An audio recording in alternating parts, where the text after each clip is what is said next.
Assalamualaikum warahmatullahi wabarakatuh.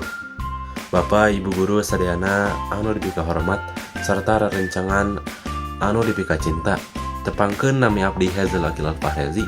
Alhamdulillah dina kesempatan ieu abdi bade nyamperkeun diantara anu ngeunaan pentingna ngurangan runtah plastik. Baraya sadayana urang sadayana tangtu kungsi ningali runtah plastik nyampak di sakuriling, boh di sekolah, di jalan, di walungan, atau di laut. Tah si runtah plastik eta teh moal leungit dina waktu anu pondok. Bisa jadi nepi ka ratusan tahun si runtah plastik eta teh moal leungit-leungit.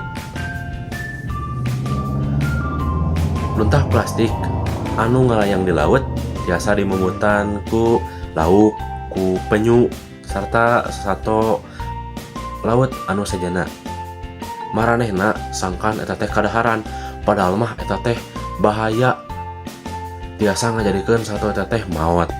Ku kituna hayu urang sadayana ngurangan pemakaian runtah plastik.